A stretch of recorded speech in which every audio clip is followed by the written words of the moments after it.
بسم اللہ الرحمن الرحیم۔ اللہم صلی علی سیدنا و مولانا محمد وعلی آلہ وصحبہ وبارک وسلم۔ کے ٹی وی کے پلیٹ فارم سے میں ہوں احمد صابر چغتائی۔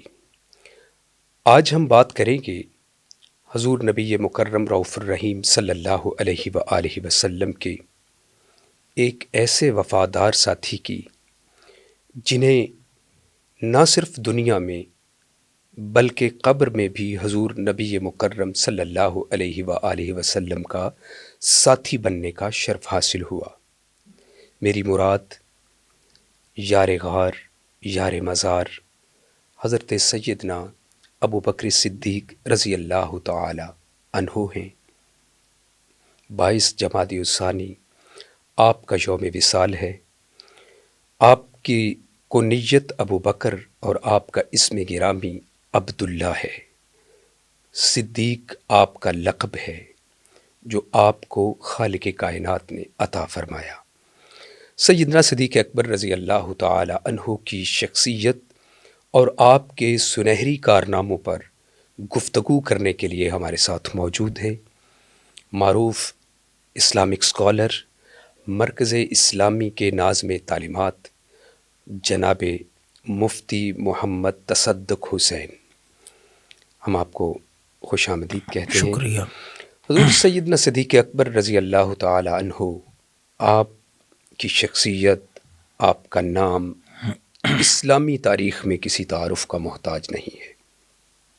صدیق اکبر رضی اللہ تعالی عنہ کا خاندانی پس منظر کیا ہے، کس قبیلے سے آپ کا تعلق ہے، اور آپ کے قبول اسلام کا کیا واقعہ ہے، اس پر روشنی ڈالیے۔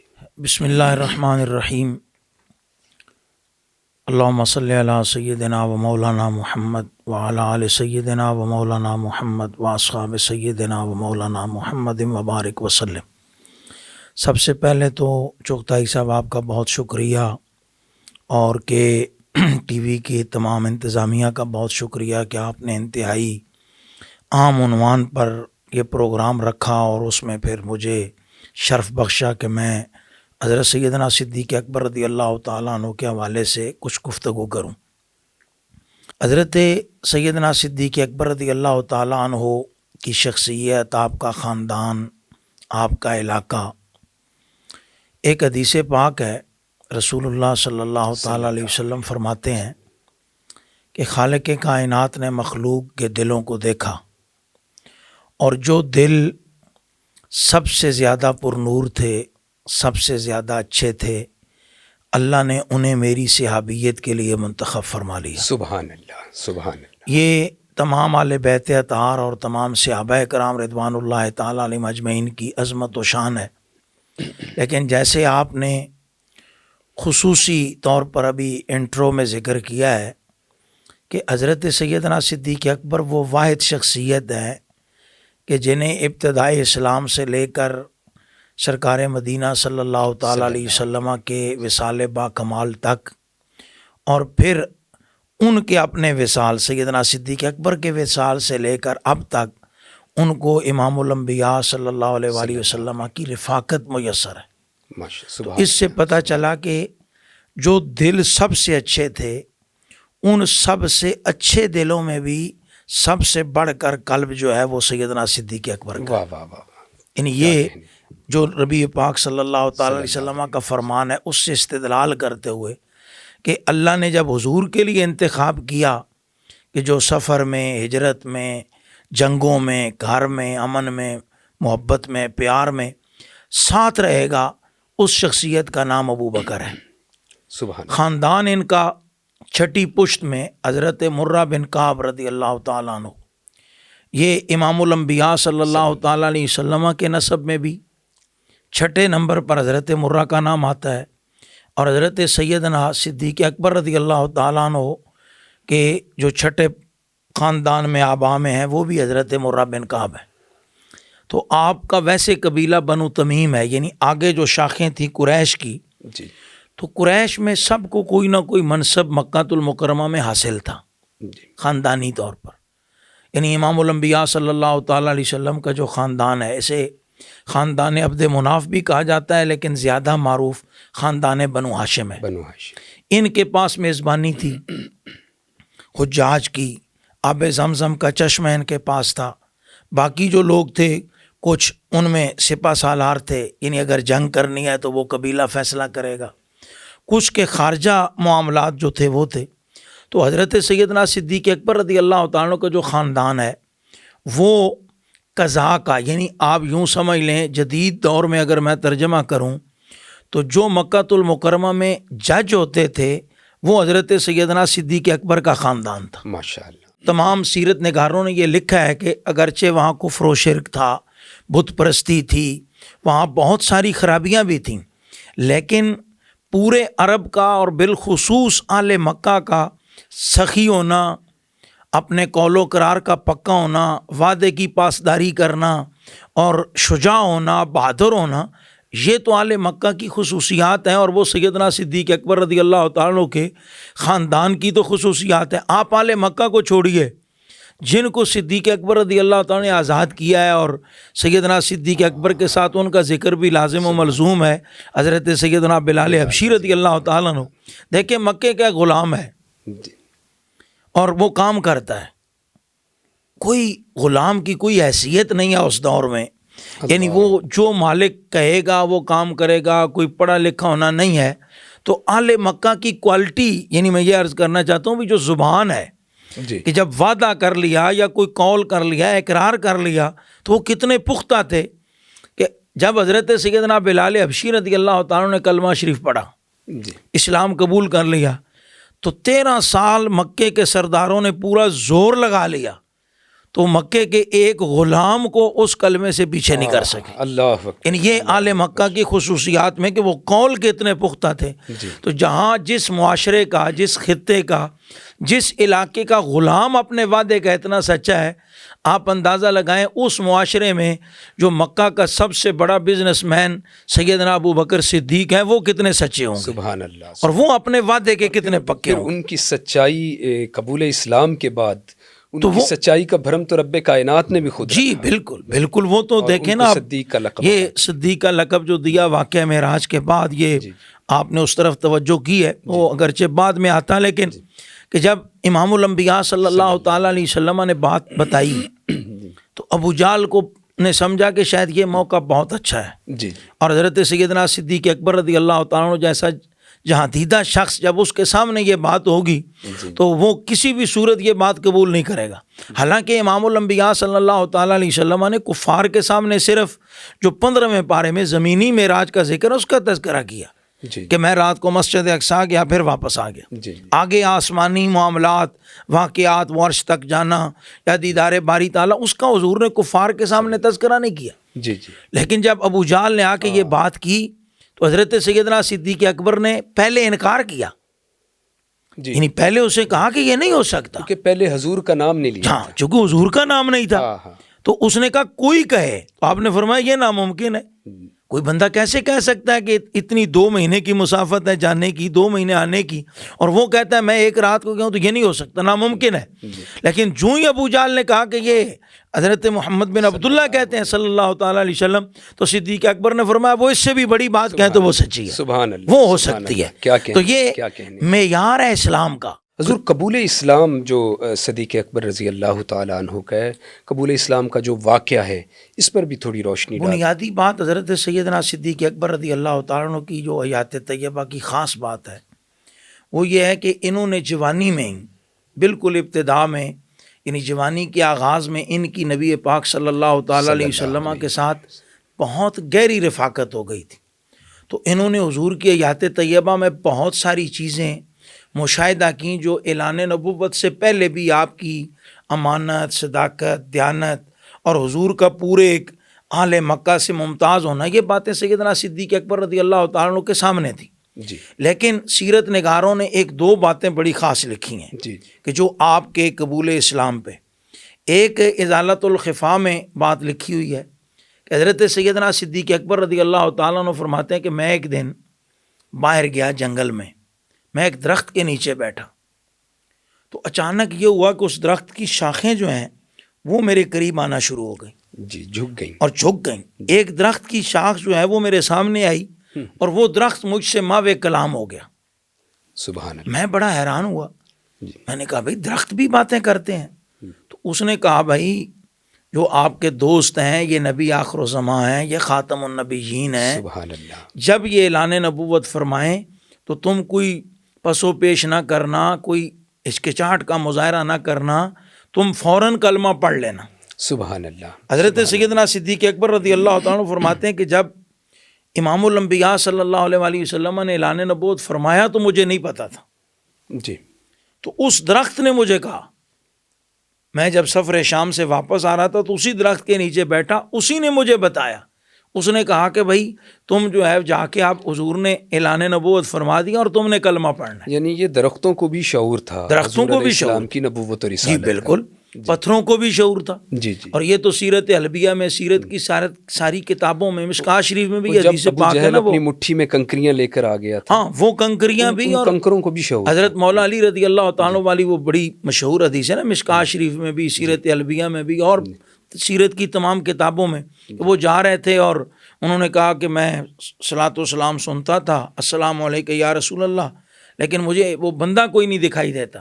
جی. تو میں نے جب حضور سے سوال کیا تو حضور نے فرمایا کہ وہ جو پہاڑ کی چوٹی پہ پتھر دیکھ رہے ہو، وہ پتھر جب میں بکریاں چرانے آیا کرتا تھا بچپن میں، اس وقت بھی یہ سلام پڑھا کرتا. سبحان اللہ. سبحان تو شعور تو سب کو تھا. ایک یہ واقعہ، اور دوسرا واقعہ جو ہے تاریخ دمشق وغیرہ میں وہ بڑا مشہور ہے ابن عساکر میں، کہ حضرت سیدنا صدیق اکبر جب حضور نے اعلان نبوت فرمایا، یہ سفر شام میں تھے. جی. یعنی اس وقت یہ تجارت کی غرض سے شام میں تھے. یہ جی. کچھ عرصے بعد، کچھ دنوں کے بعد آئے. جی. تو وہاں ایک راہب ملا، جی. اور وہ کچھ روایتوں میں تو بحیرہ کا ہی ذکر ہے کہ وہ جس نے امام الانبیاء صلی اللہ تعالیٰ علیہ وسلم کی بھی زیارت کی، اور پھر جناب ابو طالب کو سفر شام میں بتایا کہ بھی یہ نبی ہیں. اور ایک میں ایک اور ہے جو اس نے عجیب و غریب واقعات دیکھے اور وہ عرض کیے. ہاں. تو سیدنا صدیق اکبر رضی اللہ تعالیٰ کو وہاں ایک خواب آیا. جی. تو جب آپ نے خواب سنایا وہ اس کو، تو اس نے کہا کہ تم کون ہو، جی. کہاں سے آئے ہو بھائی؟ انت مکی. آپ نے فرمایا ہاں میں مکی ہوں. جی. تو اس نے کہا انت قرشی، یعنی تم قریشی ہو. تو میں نے کہا جی ہاں میں قریشی ہوں. تو پھر اس نے کہا کہ میں، وہ ایک روایت میں ہے کہ پیٹ دیکھنا چاہتا ہوں، اور ایک روایت میں ہے کہ تھوڑا سا ران سے کپڑا ہٹاؤ. تو نشان تھا. تو اس نے کہا میں نے پہلی کتابوں میں پڑھا ہے کہ امام الانبیاء صلی اللہ علیہ وآلہ وسلم جو ہیں وہ اعلان نبوت کریں گے، تم ان سے پہلے کلمہ پڑھو گے ان کا سب سے پہلے، اور پھر یہ ہے کہ تم ان کے وصال کے بعد ان کے پہلے خلیفہ بھی ہو. سبحان اللہ. اور پھر اس نے آپ کی جو خلافت ہے، آپ کے قبول اسلام سے پہلے اس راہب نے بھی یہ آپ کی خلافت کی جو پیش گوئی ہے یا اس کی نشانی ہے وہ بتا دی تھی. جی. یہ تو اور بھی ہے نا، حضرت مغیرہ بن شعبہ رضی اللہ تعالیٰ والی روایت. پھر آپ رضی اللہ تعالیٰ عنہ کی خلافت جو ہے یہ تو ایک مسلمہ ہے کہ یہ تو پہلے سے فیصلہ تھا. ہاں پہلے سے فیصلہ تھا. جی. حضرت مغیرہ بن شعبہ رضی اللہ تعالیٰ والی جو روایت ہے نا، وہ خلافت کا آپ نے یہ کر دیا. وہ کہتے ہیں جب ہم شام میں گئے، حضور نے اعلان نبوت کر دیا. وہ کہتے ہیں میں ایک یہودی کے پاس تھا. جی. تو اس سے میں نے بات پوچھی تو اس نے امام الانبیاء صلی اللہ علیہ وآلہ وسلم کا ذکر کیا. تو کہتے ہیں وہ مجھے کہنے لگا کہ تم میرے گھر آؤ. جی. تو کہتے ہیں جب میں اس کے گھر گیا تو وہ ہم 3-4 لوگ تھے. تو وہ جو ہے وہ دیکھنے لگا کچھ. تو اتنی دیر میں ایک اور یہودی آ گیا. جی. تو اس کے بعد جو ہے وہ اس نے کہا کہ کیا دیکھ رہے ہو؟ اس نے کہا یہ مکہ سے آیا ہے اور میں جناب محمد الرسول اللہ کی تصویر اسے دکھانا چاہتا ہوں. جی. تو اس نے کہا نہیں تیرے پاس نہیں، وہ تو میرے پاس پڑی ہے. جی. وہ تو تم سے میں لے گیا تھا. تو حضرت مغیرہ بن شعبہ کہتے ہیں وہ ہمیں ادھر لے گئے، اور جب ادھر گھر گئے تو کہتے ہیں کہ میں نے دیکھا ایک تصویر تھی اور وہ میں نے فوراً پہچان لی.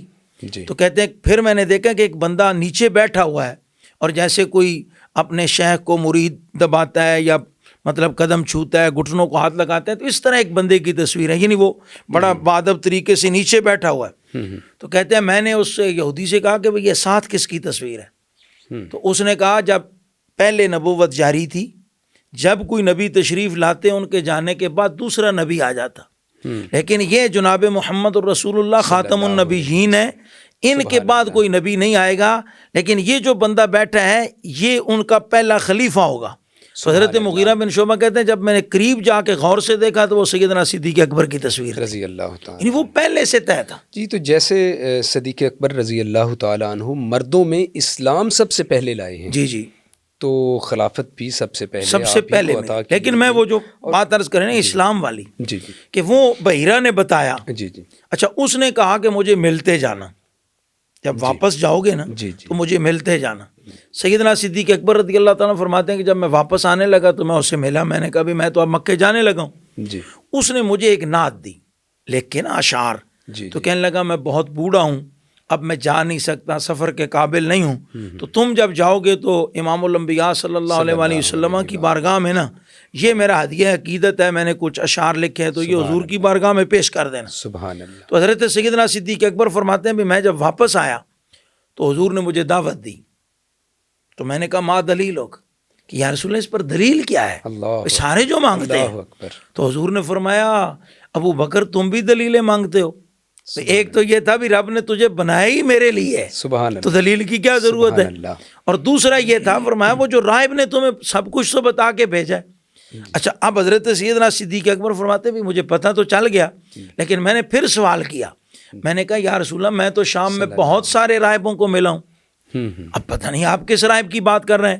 تو حضور نے فرمایا جس راہب نے تجھے میری نعت لکھ کے دی ہے نا اس نے جو باتیں بتائی ہیں میں ان کی بات کر رہا سبحان ہوں۔ اللہ، تو آپ فرماتے ہیں میں نے کہا اشہد ان لا الہ الا اللہ وحدہ لا شریک لہ واشہد انک رسول صلی اللہ، اللہ کہ میں آپ کی دعوت کو قبول کرتا ہوں، اور پہلے کی اولیت کی آپ نے بات کی۔ حضور اس میں کچھ روایات میں ایسا بھی ہے کہ آپ کو خواب آیا کہ سورج جو ہے وہ آپ کی جی گود جی میں آ ہاں گیا، ہاں بالکل کچھ بالکل روایات ایسی جی بھی ہیں، وہ بھی ہیں، وہ آپ نے تعبیر پوچھی تو اس نے بھی یہی کہا۔ جی جی اس میں ورقہ بن نوفل کا نام آتا ہے جی کہ جن کے پاس حضرت خدیجہ امام الانبیاء صلی اللہ علیہ وسلم اللہ علیہ وسلم، کو لے کے گئی تھی نا، جی جی ان سے ورقہ بن نوفل سے آپ نے تعبیر پوچھی یہ سورج والی، جی کہ بھئی میں نے دیکھا کہ وہ روشنی ہے اور سورج میری گود میں، تو اس نے کہا کہ بھئی حضور جلوہ افروز ہونے والے ہیں جی اور تم ان کی روشنی کو آگے پھیلاؤ گے اور پہلے خلیفہ بنو گے۔ جی تو اسلام میں اولیت کی 4 روایتیں ہیں، جی جی ایک حضرت سیدہ خدیجۃ الکبریٰ رضی اللہ تعالیٰ عنہ، رضی اللہ،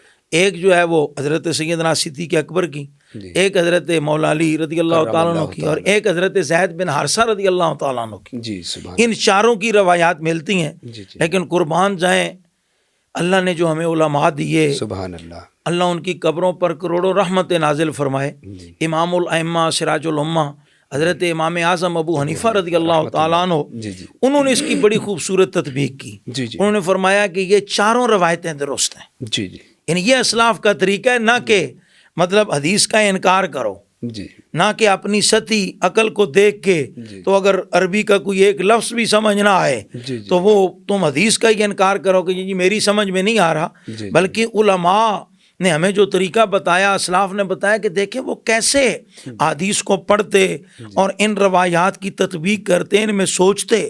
تو حضرت امام اعظم رضی اللہ تعالیٰ نے تطبیق یہ کی، جی انہوں نے کہا بھی یہ چاروں روایتیں درست ہیں۔ جی مردوں میں سب سے پہلے سیدنا صدیق اکبر نے اسلام قبول کیا، جی عورتوں میں سب سے پہلے حضرت سیدہ خدیجۃ الکبریٰ رضی اللہ تعالیٰ عنہ نے اسلام قبول کیا، جی جی بچوں میں سب سے پہلے حضرت سیدنا علی المرتضیٰ رضی اللہ تعالیٰ عنہ نے اسلام قبول کیا، اور غلاموں میں سب سے پہلے حضرت زید بن حارثہ رضی اللہ تعالیٰ عنہ نے اسلام قبول سبحان کیا۔ اللہ، کیسی خوبصورت انہوں نے جی بہت اس کو خوبصورت، categorize جی کیا۔ ہاں بالکل تطبیق، جی اور یہ اور اسلام جو ہے وہ تو حضرت سیدنا صدیق اکبر کا یوں سمجھے، بہت سارے علماء نے لکھا ہے، علامہ ابن حجر مکی نے، علامہ بدر الدین عینی نے، اور تقریباً اس پر امت کا جس طرح خلافت پر اجماع ہے، جی تقریباً امت کا اجماع ہے کہ سیدنا صدیق اکبر رضی اللہ تعالیٰ نے دور جاہلیت میں بھی بت پرستی نہیں کی، سبحان کبھی بھی بت کے سامنے نہیں جھکے، سبحان یعنی یہ وہ دل ہے کہ جو اللہ نے بنایا یہ حضور کی محبت کے لیے ہے، سبحان اللہ۔ اور صدیق اکبر وہ بدن ہے کہ جس کو اللہ نے بنایا یہ حضور کی رفاقت کے لیے۔ حضور علیہ السلام کے تو سارے صحابہ ہی سلیکٹڈ تھے، جی بالکل، اور بالکل اللہ رب العزت نے حضور کے اصحاب کا بھی انتخاب فرمایا۔ جی آپ نے درست فرمایا۔ صدیق اکبر رضی اللہ تعالیٰ عنہ کی قربانیوں کی بات کی جائے تو یہ بات تو کسی سے ڈھکی چھپی نہیں کہ اسلام پر آپ کے بہت سارے احسانات ہیں، اور حضور نبی مکرم صلی اللہ علیہ وآلہ وسلم نے بھی یہ فرمایا کہ میں نے سب کا بدلہ دے دیا مگر صدیق اکبر رضی اللہ تعالی عنہ کا بدلہ بروز حشر خالق کائنات عطا کرے گا۔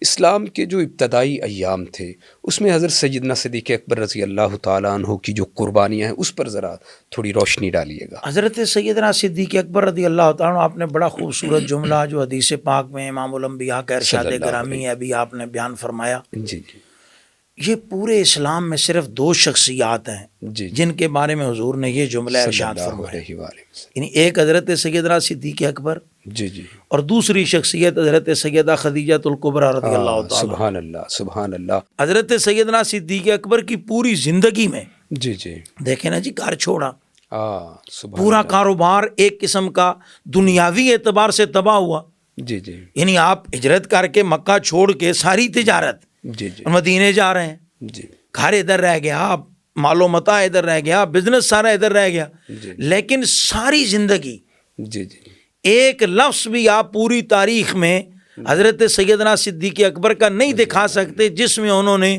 رسول اللہ صلی اللہ تعالیٰ علیہ وسلم سے کبھی کوئی تقاضا ہی کیا ہو کہ یا رسول اللہ ایسے نہیں ایسے کر لیں، سبحان اللہ۔ یعنی یہ عشق کی انتہا ہے۔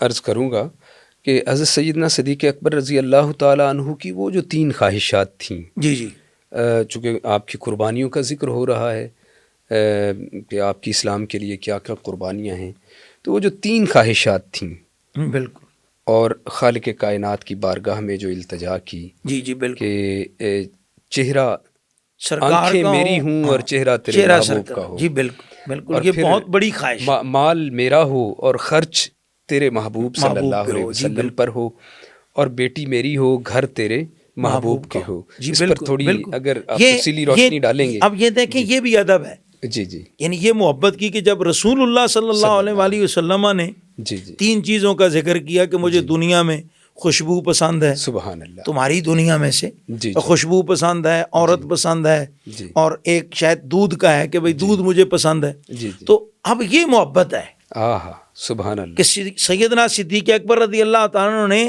حضور کے تتبع میں ذکر 3 چیزیں کی، جی جی، لیکن اگر آپ ان کا ماحصل دیکھیں، نتیجہ دیکھیں تو صرف سرکار کی ذات ہے، سبحان اللہ سبحان اللہ، یعنی ذکر حضور کے تتبع میں جی جی، ادب ہے نا۔ اب یہ نہیں کہا، حالانکہ عام اگر یہ ہو تو یہ جملہ ہو سکتا تھا کہ حضور میری تو ایک ہی خواہش ہے کہ میں آپ کو دیکھتا رہوں، سبحان اللہ، لیکن وہ انداز ادب ہے جی جی، کہ سرکار مدینہ صلی اللہ تعالیٰ علیہ وسلم چونکہ 3 اشیاء کا ذکر کیا جی تو سیدنا صدیق اکبر نے بھی پھر 3 چیزوں کا ذکر کیا، لیکن نتیجہ اور محال جو ہے وہ ایک ہے۔ اور قربانی تو جیسے آپ نے کہا پہلے دن سے لے کے، جی جی یعنی پہلے دن سے لے کے جی اپنے وصال تک، جی جی، یعنی حضرت سیدنا صدیق اکبر نے ہر مرتبہ قربانی دی، ہر مرتبہ، اور غزوہ اور تبوک امت کا کو، واقعہ جی بڑا غزوہ معروف تبوک ہے۔ میں وہ آنے لگا ہوں جی جی کہ یعنی اسلام قبول کیا جی جی تو پہلے مکہ میں تشدد، جی ظلم، جبر، جی وہ بالکل حضور کے سامنے کھڑے رہے، دیوار بن کے کھڑے یعنی ہیں۔ سامنے۔ جی، اب امام الانبیاء صلی اللہ تعالیٰ علیہ وسلم پر جو بھی طنز کا تیر آیا صدیق اکبر نے جھیلا، سبحان اللہ، پتھر آیا صدیق اکبر نے جھیلا، سبحان اللہ، کوئی نقصان ہونے لگا صدیق اکبر نے جھیلا، یعنی یہ سب سے بڑی قربانی۔ سبحان اور اللہ، پھر آپ اندازہ کریں کہ امام الانبیاء صلی اللہ علیہ وآلہ وسلم نے صرف اتنی بات فرمائی کہ بھائی میں بلال کو دیکھ کے پریشان ہوتا ہوں، اور حضرت سیدنا صدیق اکبر رضی اللہ تعالیٰ عنہ نے، اب اس سے بڑی قربانی کیا ہو سکتی ہے کہ غلام کو بندہ کسی ایک لیول پہ چلیں، آج نہیں تو دوسرے دن نہیں تو تیسرے دن کوئی وقفہ ڈال کے کوئی، لیکن حضرت سیدنا صدیق اکبر نے بات ہی نہیں کی، تو حضرت سیدنا صدیق اکبر سے 3 مرتبہ وعدہ خلافی کی امیہ بن خلف نے، یعنی سودا توڑا، ظلم کیا، جبر کیا، تجارت میں بھی، جی یعنی کفر کا نظام اتنا ظالمانہ ہے کہ حضرت بلال حبشی پر وہ ظلم کر رہے ہیں، جی زیادتی کر رہے ہیں، ان کو مار رہے ہیں، بھوکا رکھ رہے ہیں۔ پھر سودا طے ہو گیا، حضرت سیدنا صدیق اکبر نے وہ جو سودا تھا کہ بھئی اتنے پیسے دے دو تو میں دے دوں گا، جی، پھر کہا نہیں وہ غلام بھی دو اللہ اکبر، پھر میں دوں گا۔ اچھا، جب حضرت سیدنا صدیق اکبر رضی اللہ مان گئے فرمایا بھی میں ٹھیک ہے وہ دیتا ہوں، پھر اس نے توڑا پھر اس نے کہا نہیں ایک اور غلام بھی دو، وہ 2 فلاں غلام اور اتنے پیسے دو تو میں دوں گا۔ حضرت سیدنا صدیق اکبر رضی اللہ تعالیٰ نے فرمایا ٹھیک ہے تم جتنا بھی مانگو نا آج میں سب کچھ دوں گا، اس لیے کہ بلال کو دیکھ کے رسول اللہ خوش ہو جائیں گے صلی اللہ تعالیٰ علیہ وسلم۔ یعنی یہ قربانی پہلے دن کی خواہش تھی کہ بلال کو لے کر آؤ، اور پھر وہ جیش الاسرہ تک یعنی غزوہ تبوک تک آپ دیکھ لیں کہ حضرت سیدنا صدیق اکبر رضی اللہ تعالیٰ عنہ گھر کا سارا سامان، سبحان اللہ سبحان اللہ، اور یہ صحابہ کی قربانی ہے اسلام کے لیے۔ اور یہ خاص طور پر میں یہ طلباء کو عرض کروں گا جو دین کے جو طلباء ہیں اور دین کے علماء ان کی خدمت میں کہ آج ہم تھک جاتے ہیں جب کوئی تھوڑی سی مشکل آتی ہے، کبھی مطلب مدرسے میں مشکل آ گئی یا کوئی مالی مشکل آئی تو ہم سمجھتے ہیں کہ دیکھیں ہم نے تو اتنے سال لگا دیے کہ اسلام پہ قربانی دیتے ہوئے خدمت۔ آپ قابل تحسین ہیں، آپ ہمارے لیے قابل احترام ہیں، اس معاشرے کا آپ حسن ہے واقعی کہ آپ مدرسے میں دین کی خدمت کے لیے اپنے آپ کو وقف کیے ہوئے ہیں، آپ مسجد میں مدرسے میں خدمت خلق کے لیے اپنے آپ کو وقف کیے ہیں علماء۔ لیکن اے علماء یہ بھی تو سوچئے نا کہ جس بندے نے ہجرت کے وقت سانپ سے ڈسوایا، گھر بار چھوڑا، حضرت بلال حبشی کو آزاد کروایا، پھر بدر میں امام الانبیاء صلی اللہ تعالیٰ علیہ وسلم کے دست رحمت کو پکڑ کے عرض کیا یا رسول اللہ اللہ آپ کے ساتھ ہے، آپ اتنے پریشان نہ ہو انشاءاللہ یہ فتح ہمارا مقدر۔ اتنی تسلیاں تھیں۔ سبحان اللہ۔ وہ تبوک والے دن کہہ سکتا تھا نا میں تھک گیا ہوں، اللہ اب میں نے اتنی قربانیاں دی ہیں تو میں نے تو اسلام پر اتنے احسان کیے، لیکن صدیق اکبر نے وہاں بھی سارا مال دے دیا۔ سبحان اللہ۔ تو یہ ہمارے لیے مشعل راہ ہے کہ اے رسول اللہ کی امت کے علماء تم نے تھکنا نہیں ہے، سبحان اللہ۔ اے حضور کی امت کے درویشوں طلباء تم نے تھکنا نہیں ہے، ساری زندگی اسلام کے لیے وقف کرنی ہے۔ لیکن حضرت سیدنا صدیق اکبر نے پھر سب کچھ لٹا کے جب حضور نے مزار میں اپنے ساتھ رکھا تو حضور نے اپنی امت کو یہ میسج دیا کہ اے میرے دین کے وارثو، اے میرے مہمانوں، تم نے تھکنا نہیں ہے، اسلام کسی کا قرض نہیں رکھتا، اسلام سارے قرض چکا دیتا ہے۔ سبحان اللہ۔ حضرت بڑا اہم کردار حضرت سیدنا صدیق اکبر رضی اللہ تعالی عنہ کا ختم نبوت کے حوالے سے بھی رہا۔ میں آپ سے یہ پوچھنا چاہوں گا کہ وہ جو جھوٹا مدعی نبوت تھا جس کا نام مسیلمہ کذاب تھا، یہ فتنہ کب پیدا ہوا اور اس کا تاریخی پس منظر کیا ہے اس فتنے کا؟ اس پر ذرا روشنی ڈالیے۔ مسیلمہ کذاب جو تھا یہ حضرت عبداللہ رضی اللہ تعالیٰ عنہ کی ولادت باسعادت کے وقت بھی یہ جوان تھا۔ قبائلی عصبیت، پیسے کا لالچ، مفادات، یہ صرف چیزیں تھیں جن کے زور پر مسلمہ نے، لیکن جو سب سے بڑا یہاں نقصان ہوا مسلمانوں کا وہ یہ ہے کہ رحال نامی ایک شخص تھا، وہ یمامہ کا رہنے والا تھا، اس نے آیا کلمہ پڑھا، مدینہ طیبہ میں رہا۔ امام الانبیاء صلی اللہ علیہ وآلہ وسلم کے وصال کے بعد جب وہاں یمامہ میں یہ فتنہ شروع ہوا اور مسلمہ نے زور شور سے یہ دعویٰ کیا کہ بھی میں بھی نبی ہوں حضور کے بعد، لیکن عرب اقتدار کے لیے مجھے نبوت نہیں دینا چاہتے، تو یہ ایک ذرا نیا نعرہ تھا اور کچھ لوگ جو ہیں وہ قریب مطلب آ گئے۔ تو حضرت سیدنا صدیق اکبر رضی اللہ تعالیٰ عنہ نے حالات کو جانچنے کے لیے، پرکھنے کے لیے کہ وہاں ماحول کیسا ہے اور لوگ کیوں مسلمہ کی طرف جا رہے ہیں، تو مشورہ کیا کہ کس کو بھیجا جائے۔ تو رحال نے اپنے آپ کو پیش کیا، یہ ایک لغت میں رجال بھی ہے، اس نے کہا جی میں جاتا ہوں۔ تو سب صحابہ نے اعتماد کا اظہار بھی کیا کہ بھئی یہ بندے جو ہیں یہ یمامہ کا رہنے والا ہے، وہاں کے معاملات کو بہتر طور پر سمجھتا ہے۔ یہ جب گیا تو مسلمہ کے بندے آگے آ گئے، صحیح، اس کو مطلب کہ جی بھی پکڑ لیا، اس کو 6-7 دن بڑی مہمان نوازی کی، قبائلی عصبیت، پیسے کا لالچ اور بہت سارے، تو اس نے اپنا ایمان مسلمہ کے ہاتھ پر بیچ دیا۔ اللہ اکبر۔ اور جب اس نے بیچا، مرتد ہو گیا تو مسلمہ نے کہا کہ بھئی جو مسلمان وہاں تھے غالباً حضرت معاذ بن جبل رضی اللہ تعالیٰ عنہ تھے، ان کو کہا کہ جی آپ فیصلہ کروا لیں۔ مسلمان اکٹھے ہو گئے، اس نے کہا بھی یہ بندہ مدینے کا ہے، یہ صحابی ہے، حضور کے پاس رہا ہے، تو اس سے پوچھ لو۔ اس مجمع میں جو کہ بہت زیادہ تعداد میں لوگ تھے، رحال نے تقریر کی اور اس تقریر کے اینڈ پہ یعنی اس نے دھوکہ دہی سے کام لیتے ہوئے کہا کہ اگرچہ مجھے خلیفۃ المسلمین نے یہ بتا کے بھیجا ہے کہ مسلمہ کے ساتھ نہیں ملنا، لیکن سچی بات یہ ہے کہ مسلمہ نبی ہے۔